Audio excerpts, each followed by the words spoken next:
Already சொல்ல போனால் கல்ப்பு தான். இப்போ இந்த வேலை சூழ்நிலைகள் சரியில்லாதனால இப்போ ஊரில் கொஞ்ச நாள் ஆகிட்டு, அதனால் வந்து அவங்க வந்து என்ன 6 மாதத்துக்கு முன்னாலே வந்து என்னை அப்ரோச் பண்ணாங்க. டெய்லி வந்து கேட்பாங்க. நான் வந்து என்ன சொல்லுவேன்னா, இன்று போய் நாளை வாங்கின மாதிரி நான் வந்து அவங்கள கண்டுக்கிடவே இல்லை. நாளைக்கு அந்த நேரம் ஆஃபீஸ்லாம் ஓப்பன் பண்ணாங்க.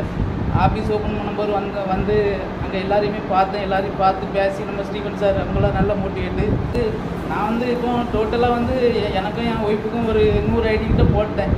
அப்படி ட்ராவல் பண்ணிகிட்ருக்கேன். எனக்கு தெரிஞ்ச ஃப்ரெண்ட்ஸ் எல்லாருமே நான் ரெஃபர் பண்ணிகிட்டே இருக்கேன். இது ஒரு நல்ல வாய்ப்பு அப்படின்ட்டு. நிறைய பேர் வந்து நம்ப மாட்டாங்க. இருந்தாலும் நான் வந்து ஸ்டேட்டஸ் அதிகமாக வைப்பேன்.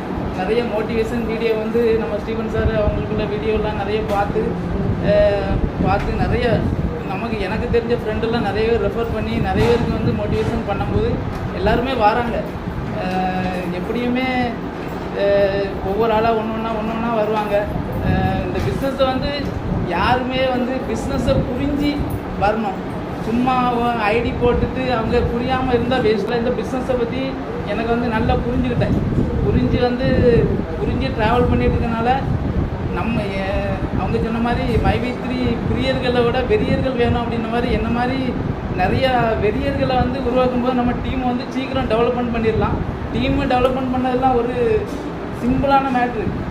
நம்ம ஒரு 100 பேருக்கு ஐடி போடும்போது நம்மளை மாதிரி 100 பேர் வரும்போது என்னாச்சு, 1000 ஆயிடுச்சு. சிம்பிளாக முடிஞ்சிடும்.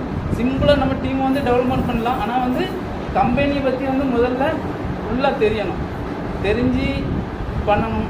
ஓகே, இந்த வாய்ப்பு கொடுத்ததுக்கு ரொம்ப நன்றி.